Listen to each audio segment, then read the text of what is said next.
Concept of banking. Banking क्या है, इस वीडियो में हम ये डिस्कस करेंगे। बैंक का मतलब होता है जमा करना, इकट्ठा करना। बैंकिंग से मुराद ये है कि लोगों के पैसे इकट्ठे करना, यानी ऐसी रकम या कीमती अशिया जो डेली इस्तेमाल में नहीं आती हैं और घर में उनकी हिफाजत करना अगर मुश्किल हो, तो बैंक एक ऐसी जगह है जहाँ पर कीमती अशिया या पैसे जमा करवाए जा सकते हैं। यानी बैंक इसी मकसद के लिए बना है कि जो लोग अपने पैसों को या चीज़ों को डेली इस्तेमाल नहीं करेंगे, या कुछ चीज़ें ऐसी हैं जो वो घर में नहीं रख सकते, तो वो उनकी हिफाजत के लिए उसको बैंक में रखवा देते हैं। बैंक उन चीज़ों की हिफाजत भी करता है और ज़रूरत पड़ने पर वापस भी लौटा देता है। तो जब हम बैंक में कुछ भी जमा करते हैं उसे कहा जाता है डिपॉजिट करना, यानी जमा करवाना। तो बैंक में हम क्या-क्या जमा करवा सकते हैं? मनी यानी रकम जमा करवा सकते हैं। इसके अलावा गोल्ड या कोई भी कीमती ज्वेलरी जमा करवा सकते हैं। इसके अलावा इम्पोर्टेंट पेपर्स जैसे कि प्रॉपर्टी के पेपर्स हैं या कोई भी इम्पोर्टेंट एग्रीमेंट के पेपर्स हैं। तो ये सब कीमती चीज़ें हैं और इनको हम बैंक में हिफाजत के लिए जमा करवा सकते हैं। लेकिन ये चीज़ें हम किस तरह से जमा करवाते हैं? इसके लिए बैंक में हमें अकाउंट ओपन करवाना पड़ता है, जिसे बैंक अकाउंट कहते हैं। बैंक अकाउंट का ये मतलब है कि हमने बैंक में अपनी एक फ़ाइल ओपन करवा ली है और हमारा सारा डेटा बैंक के पास रजिस्टर्ड है। यानी बैंक हमें पूरी तरह से जानता है और वो हमारी चीज़ों की हिफाजत कर सकता है। तो हम किसी एक बैंक में या एक से ज़्यादा बैंक में भी अकाउंट खुलवा सकते हैं, लेकिन जिस बैंक में हमारा अकाउंट नहीं होगा वहाँ पर हम रकम या कोई भी अपनी कीमती अशिया नहीं रखवा सकते। तो ज़रूरी है कि अगर हमने किसी बैंक में रकम, ज्वेलरी या पेपर्स रखवाने हों तो वहाँ पर हमारा अकाउंट मौजूद हो।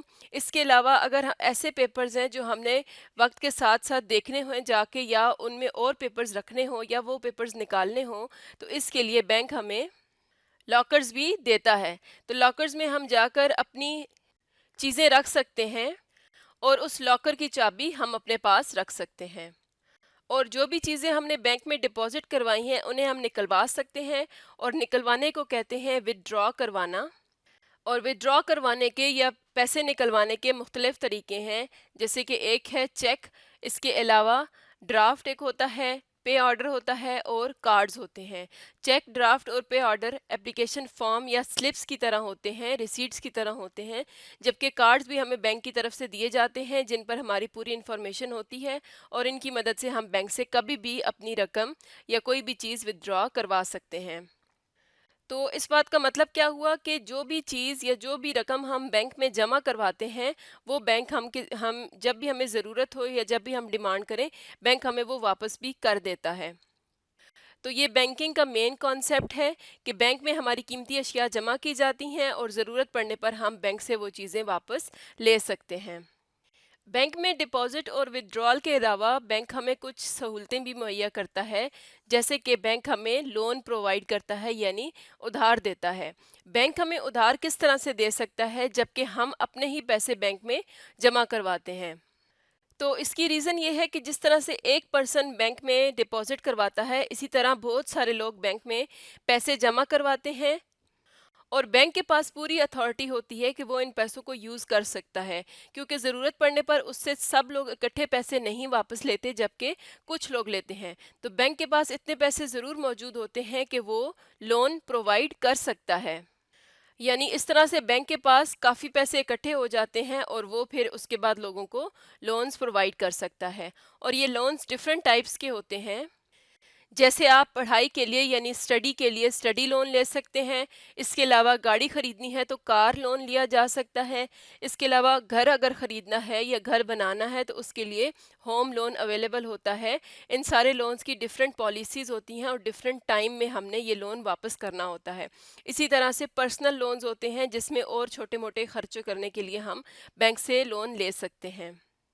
और बैंक से जो भी हम लोन लेते हैं इसके लिए हमें एक रेट दिया जाता है, उस रेट पर हम बैंक से लोन ले सकते हैं। ये रेट नॉर्मली परसेंटेज में होता है, यानी कि इस बात का मतलब हम इस तरह से समझ सकते हैं कि अगर हमने बैंक से फॉर एग्ज़ाम्पल 5000 लोन लिया है, यानी कि उधार लिया है, और हो सकता है कि बैंक उस पर 10% रेट रखे।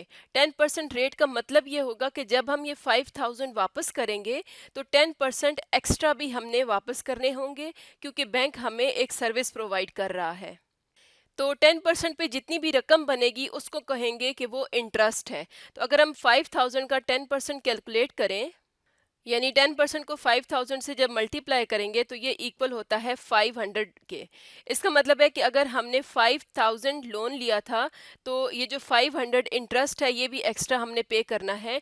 तो जब भी लोन वापस बैंक को जाएगा तो वो कितना जाएगा, 5500 के 500 हमने उसमें एक्स्ट्रा वापस करने हैं। तो इस तरह से एक रेट पर, इंटरेस्ट रेट पर बैंक लोगों को लोन्स दे सकता है।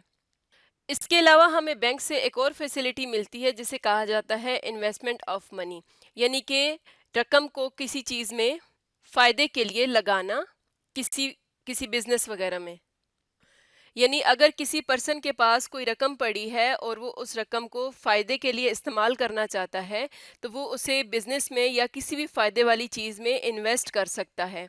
इसके दो तरीके होते हैं कि या तो वो पर्सन खुद ही वो रकम इन्वेस्ट कर दे या वो बैंक को दे दे और बैंक आगे से किसी बिज़नेस में इन्वेस्ट कर दे।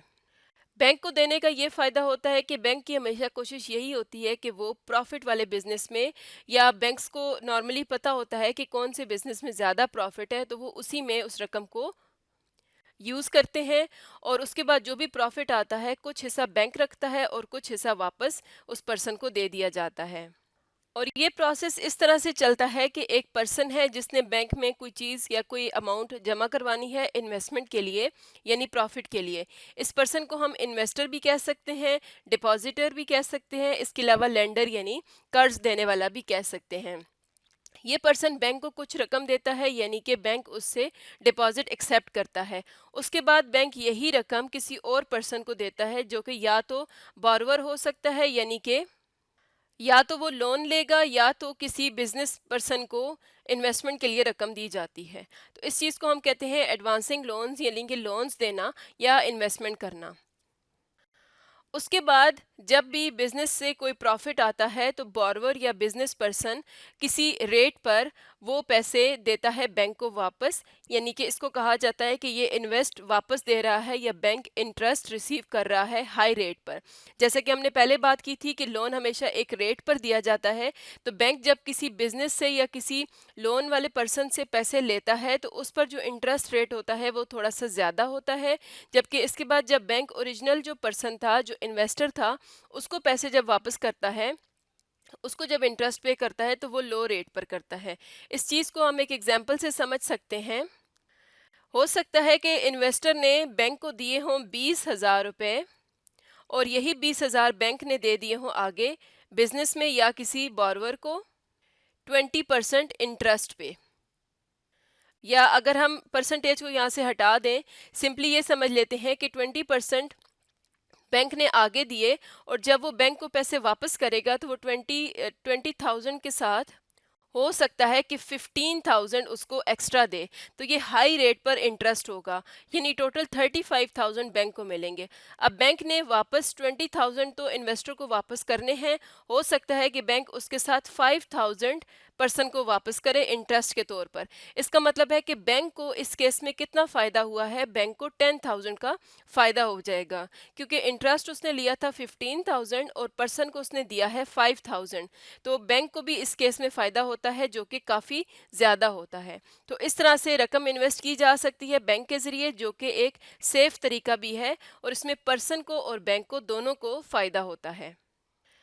इसके अलावा बैंक हमें ऑनलाइन सर्विसेज भी प्रोवाइड करता है। ऑनलाइन सर्विसेज का मतलब ये है कि हम इंटरनेट के ज़रिए बैंक को इस्तेमाल कर सकते हैं या अपने मोबाइल फ़ोन के ज़रिए बैंक को इस्तेमाल कर सकते हैं। तो इसको आप बिल्कुल इस तरह से समझ लें कि बैंक आपके मोबाइल के अंदर ही है। यानी इंटरनेट के इस्तेमाल से आप मोबाइल फ़ोन के ज़रिए बहुत सी ऐसी सर्विसेज हैं जिनके लिए आपको बैंक जाने की ज़रूरत नहीं है और आप घर बैठे बहुत से काम कर सकते हैं। जैसे कि आप बिल्स पे कर सकते हैं, जैसे इलेक्ट्रिसिटी, गैस या वाटर बिल्स होते हैं। इसी तरह से शॉपिंग कर सकते हैं ऑनलाइन और ऑनलाइन ही पेमेंट भी हो जाती है। इसी तरह हम दूसरों को रकम भेज सकते हैं जिसके लिए हमें बैंक जाने की ज़रूरत नहीं पड़ती। इसके अलावा हम ये भी देख सकते हैं कि हमारे अकाउंट में कितने पैसे या कितना बैलेंस मौजूद है। इसके अलावा भी बहुत सारी सर्विसेज होती हैं जो हर बैंक की तरफ से हमें दी जाती हैं और इनका यही फ़ायदा है कि हमें हर छोटे बड़े डिपॉजिट या विथड्रॉल के लिए बैंक जाने की ज़रूरत नहीं पड़ती। अब हम बात कर लेते हैं कैश विथड्रॉल की, यानी कि अगर हमने बैंक से कोई रकम निकलवानी है तो उसके कौन-कौन से तरीके हैं। तो उसके लिए हमारे पास एक तो आ जाता है चेक, ड्राफ्ट, पे ऑर्डर और कार्ड्स।